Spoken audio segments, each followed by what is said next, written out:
Biden.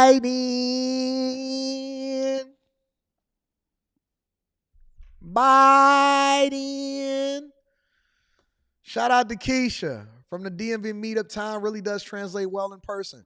I told y'all I'm the same person that I am. Actually, I'm more of who I am in person than what you see me online. A lot of people be out here capping and fronting, and they be apprehensive, and that's why you only ever see them online and they don't really come out the house. I come and kick it with y'all in real life. I love y'all in real life, so I can't wait to the meetups.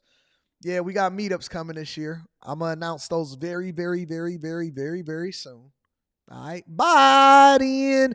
They said that Biden is shouting and swearing and going off on his own staff because of his recent poll numbers that show that he's losing support amongst black people and voters at large. Now, I know that y'all going to say, Anton, you don't necessarily care for the Biden administration.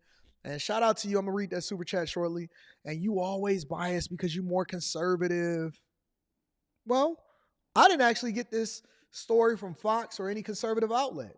All of the outlets that first started reporting on this news story broke with MSNBC and NBC. This started with the liberal news networks. So you know it got to be true if they not supporting their number one guy, Biden. Let's get into it. Make sure that y'all share this with y'all friends and family. When President Biden kicks off a multi-day campaign swing this week, he's going to be doing Shout out to DeMarcus Reed. Full of newly earned campaign cash, but he's reportedly carrying some political baggage as well. NBC News interviewed nearly 20 lawmakers, administration officials, and Biden allies who say, quote, frustrations rippling through the party have reached the top, with Biden at times second-guessing travel decisions and communication strategies that have left much of the electorate clueless about his record. And joining me now, Republican strategist Susan Del Percio, former White House press secretary for President Obama, Robert Gibbs, and Jennifer Palmieri, former communications director to President Obama and campaign advisor to Hillary Clinton. I'm glad that you guys are with us. We've got a great panel. Jen, let me start with you. Our sources, as we just reported, tell my colleagues that President Biden has recently lashed out at some of his staff. Given his successes passing bills and improving the economy, quote, Biden was irritated his message was not sinking in with the broader electorate. So is he right to be second guessing given his low approval ratings in polls right now? I was in Wisconsin recently, and when it comes to infrastructure, the CHIPS Act, and some others, a lot of those who support the president or have in the past really aren't familiar with some of his biggest successes to this point. I think that's because you can't get those kinds of successes to break through in this media environment without paid media. And the good news for the president is that he has raised a lot of money, and that the campaign, you see this now both on television and in digital, and they are targeting their media to, for specific accomplishments to specific demographics. And they're, with all the targeting tools that are available to you now and the different media ecosystems, you're able to do that. I understand why he's frustrated. You should be, given everything that he's accomplished and where poll numbers still are. Poll numbers are a curious thing. I don't think people really are going to, the numbers, when you expect that to move, will be late, much later than the president would like, probably the summer, maybe even fall. But what's great about Biden is he asks a lot of questions. I worked in the Obama White House, so I worked with him. He asks a lot of questions. You call it second guessing. He pushes. This is like something he does. But he's also a loyal boss, and he knows not to undermine the team, right? So fine, ask a lot of questions, be frustrated, but he's not undermining the team. I want to ask you about this, if I can, Robert, for a second. The number, $53 million, just raised $155 million or so cash on hand right now. We just heard from Jen a little bit about who's putting all of this money in his vault. They say that he's one of the biggest, he's raising more money than any president in history. February haul, $53 million. Democrats' vote is $155 million compared to the Republican vote of $40 million. Who is giving all of this money over into the Biden administration and campaign? Jesus. I see people in the chat saying that Biden might have dementia. Y'all think that he got dementia for real? Do y'all think that his memory is shot, that he actually got dementia? They say that he go to the doctor on a regular basis, and they say the doctors say, oh no, the Biden administration and Joe Biden is actually in good health. Doesn't matter how many times that he fumbles his words. Don't matter how many times he stumbled up to the steps. Do y'all think that he actually losing his memory and that he got dementia? Competitive advantage that gives you the ability to buy the paid media, where you get to go around the media and speak directly to Americans via commercials and other advertising right now. But you've been through this before. What does the White House need to do now to help benefit itself in getting its message out? They haven't been able to amplify this message in the way that they believe they should have to this point. Well, I agree with Jen. I mean, it starts with using that big pile of money and putting it directly in front of voters, showing them what's happened, showing them how that impacts them, and then constantly reminding them day after day from now until Election Day. Those two money figures that you showed, that's a structural advantage right now for this White House. We read over the weekend stories of really the Trump campaign scurrying to try to desperately raise money, knowing they're getting farther and farther behind, as donors worry more and more about whether their contributions are going to a campaign or to pay Trump's legal bills. But look, I also read that longer story. I think the tension that is being talked about in that story is a good tension. I think the president wanting to be out there talking to voters, campaigning every day, I think that's the kind of excitement Democrats want to feel from the White House and the campaign and from the president. And I think, look, we've got a long way to go. They're not going to fix all of this in a day or in a week. We saw that in 2012. It's a long game, and I think they've got a good plan to play that long game. Susan, I want your take on this. Let's spin a block real quick. Let's go over to NBC News instead of MSNBC and see what they got to say about this whole thing. All right? Make sure y'all hit a like for the algorithm. We are getting this new reporting about the Biden campaign and about President Shout out Biden to Queen. I'm going to read that himself super chat. and how he is taking, especially all of these polls, which show him in some cases losing to former President Trump. Basically, our reporting says that Biden has grown angry and anxious about his reelection efforts. Simone, is that what you're hearing in your conversations with Democrats? Well, yeah. I mean, look. Not EJ again. And we know that. Okay. Let me find out what this woman's name is. Not EJ. That was like, just blurted it out because that was the first thing that came to my mind based off of the fact that we was doing a live stream from yesterday. So we know that these people are in Biden's camp. I haven't seen this. I want to see what they got to say, all right? We're running for election against a person like Donald Trump, who has as many issues as he has and has committed as many alleged acts of criminality as he has. And you saw polls that said I was losing to him.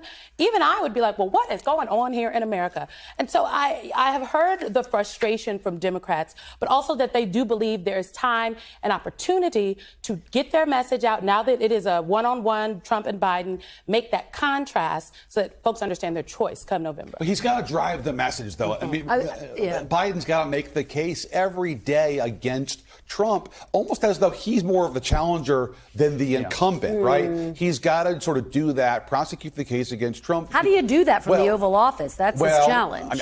I think you have to have an army of surrogates out there helping you every day. And I think you also have to try to get out there and do it yourself more aggressively. But there's so many examples. Just take the TikTok case where Trump changes his mind on banning TikTok, clearly in part because of the influence of a billionaire with a stake in TikTok. If you're a Democrat, how do you not scream that from the rooftops? This is brazen corruption. But where is that aggressiveness? I think it's still remains brazen corruption. It's to be seen if Biden can prosecute that case. Why are we talking about Biden prosecuting a case? Listen to the rhetoric that you're hearing from people on the liberal side. They're basically saying that, listen, we want Biden to win this election by default because we want to take it out of the hands of the voters of determining who their leader is, regardless of whether or not you agree or disagree with whoever it is that you're against or you're for. And they want to take this out of the hands of the voters. Why would politicians have to sell us this hard and spend billions of dollars to convince us? What does the president make? $500,000 a year? Right? Because they're a public servant, they make $500,000 a year. yet they spend over $1 billion throughout the election to ultimately get inside of the White House, and that's not even including special PACs and things like that. Man, I just think that this system is just so corrupt. It's probably the best system in the world, but it's still corrupt itself. The fact that they're trying to buy an election, or even in this case at this point, prosecute for an election, you gotta try to figure out, like, how old is Biden? In his late 80s? What else does he have to gain for this? Legacy? It ain't money. It's not like you're going to be around that much longer or that you can even really enjoy it or anything like that. What else do you have to gain from this to win this election? Why are you so passionate about prosecuting this guy? Why are you going after this guy?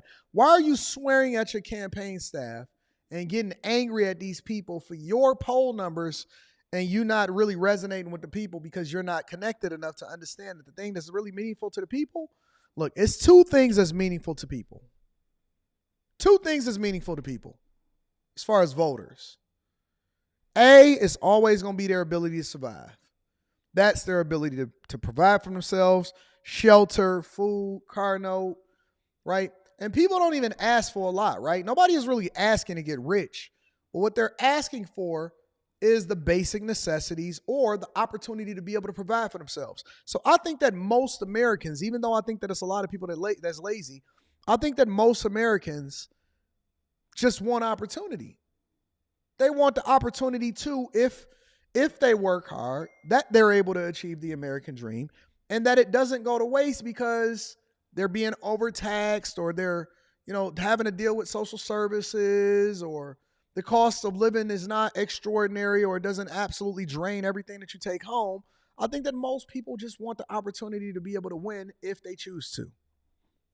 Whatever it is that you put into it, you get out of it. That's the true American dream, right? If you don't put nothing into it, you don't get nothing out of it. And I think that the second thing that people are really, really concerned about is the migrant crisis. And on both fronts, this administration has failed. They can throw as many numbers as they want to as far as jobs and economics and all of this stuff. But the reality is, people want an opportunity to have their dollars stretched and for them to be able to live the American dream. They want to be able to buy their own home and afford it. They don't want their taxes to explode. They don't want insurance providers to be leaving the state. They want to, be able to go to the grocery store and provide for their family. They don't want to have two people in a household making $100,000 a year in order for them to just survive and still live paycheck to paycheck. And then the second thing is they don't want the migrant crisis to ultimately affect their opportunities that come along with what the American dream is supposed to be. It's simple. It's very simple. Very, very simple. And when you see news stories that come out like yesterday as far as Tyson looking to hire 52,000 migrants, well, that's what they're supposed to do.